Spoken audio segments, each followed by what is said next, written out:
Assalamu alaikum, sir. Wa alaikum assalam wa rahmatullahi wa barakatuh. Sir, my name is Jasim Ansari. And sir, I'm a huge fan of yours. And I love watching your Islamic lectures on YouTube. Jazakallah, brother. You know, it's the mercy of Allah that has carried me so far. Sir, can you please spare some time for me? Sure, why not? My flight, is delayed by 2 hours because of poor weather conditions. Yes, almost all flights are delayed. Sir, I'm a student of comparative religion. Comparative religion, that's great, mashallah. And sir, I encounter questions from non-Muslims. But the recent one got me into a fix. Could you please tell me the question? Yes, sir. One of my non-Muslim friends happened to ask me that when all religions, they teach righteousness and guide mankind towards good, then why to follow only Islam? What's so special about Islam? Brother, that's a good question, and you can handle it quite easily. Now, first and foremost, you need to tell your non-Muslim friend that the difference between Islam and the other religions is that Islam, besides teaching man to be good and righteous, it also gives us a practical way of achieving righteousness. But how? Let me give you some examples as how Islam does this. See, brother, we'll take an example of robbery. All the religions, they say that robbery is bad and that you should not rob. It's evil to do so. And Islam also says the same. But Islam, besides telling that robbery is evil, it also gives us a practical way of eliminating it from the society. You know, brother, about zakah? Yes, it is a very important pillar of Islam, and every rich man who has the savings that reach the nisab level should give 2.5% of it every lunar year. You're absolutely correct. Now just imagine if every rich man in the world, if he gives zakat, not even a single human being would die of hunger. But the poverty would be eradicated from this world. Yes, exactly. And sir, you were speaking about the punishment for a thief. Yeah. Now the Quran, it has prescribed the punishment for the robber as chopping off the hands. It is mentioned in Surah Ma'idah chapter 5 verse 38, as to the thief, male or female, chop off her or his hands as a punishment by way of example from Allah for the crime. And Allah is exalted in power, full of wisdom. Sir, but my non-Muslim friends might consider this to be very barbaric and ruthless. Yeah, they might think that Islam is a very outdated religion and it's ruthless and barbaric. But you know, brother, you can state by giving an example of a country like America. Now see, America is one of the most advanced countries and also unfortunately has the highest rates of crimes, theft and robbery.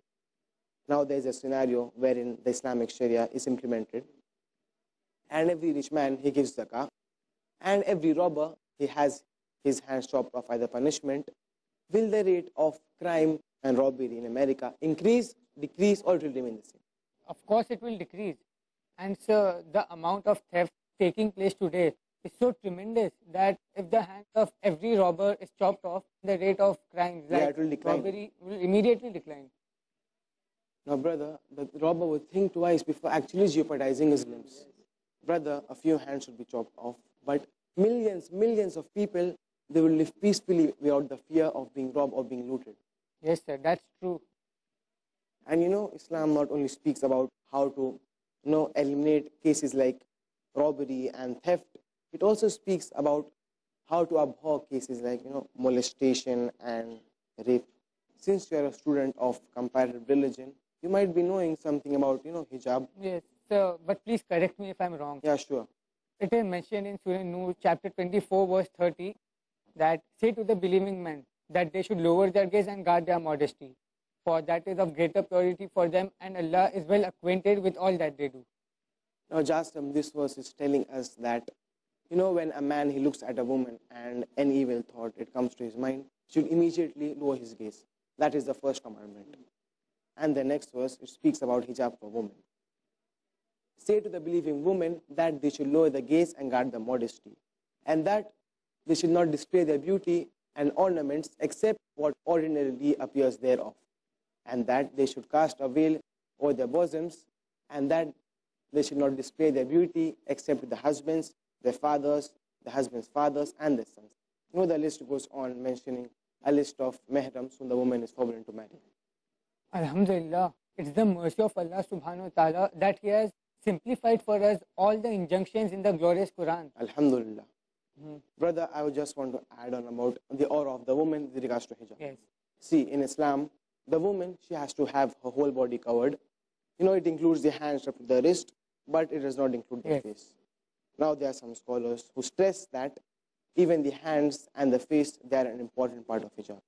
So, but what I understand is that the majority, including the Muslims, they fail to understand why Allah has prescribed hijab for women. I'll get that cleared for you in the light of the Quran. Now, there is a verse from Surah Ahzab, chapter 33, verse 59, which speaks about the reason. Yes. O Prophet, tell thy wives, your daughters, and the believing women that they should cast a veil over the persons when abroad. That is most convenient for them, that they should appear as modest and not molested. Allah is of forgiving and most merciful. Brother, the reason why Allah has prescribed hijab is that the women, when they observe the hijab, they appear as modest, and also it reduces the chances of them being molested. Yes. And you can link with this example of two twin sisters. You can tell your non-Muslim friend that they're two twin sisters, and they're walking down the street. And one of the girl, she's wearing the Islamic dress, it covers her entire body, and the other girl, she's wearing a mini skirt or shorts. And there's a hooligan around the corner, and he's waiting there, tease a girl. Now I ask you a question, will the hooligan, will he tease the girl wearing the hijab or the girl wearing the mini skirt? So, of course, the girl wearing the mini skirt. Yeah, of course, he'll tease the girl wearing the mini skirt. Now, brother, this dress is, indirect invitation to the opposite sex for molestation. And the Quran, it rightly points out that hijab prevents the woman from being molested. And brother, it doesn't just end here. The Quran has prescribed capital punishment for the rapist. Capital punishment? The non-Muslims might get horrified by such a stringent law. Brother, let me tell you that I have asked a simple question to many non-Muslim friends of mine, that suppose if someone, he rapes your wife, your daughter and your sister, and you meet the judge, and the rapist, he's brought in front of you, what punishment would you give to him? All of them, brother, they answered and said that they would put him to death. Some even went to the extent and said that they would torture him to death. Now to them, if I ask, if someone, he rapes their wife, they say that capital punishment is just, but if someone else's wife is raped, they say that capital punishment is barbaric and unjust. Why such double standards? And brother, I had been to the US on a lecture tour, and there were some facts that really astonished me. I was amazed. America, in the year 1990, according to the FBI, 102,555 cases of rape were committed.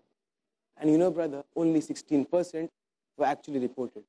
So to know the actual figure, we need to multiply 102,555 into 6.25, which gets us a total of 640,968 cases of rape, which is on an average 1,756 cases of rape every day in America.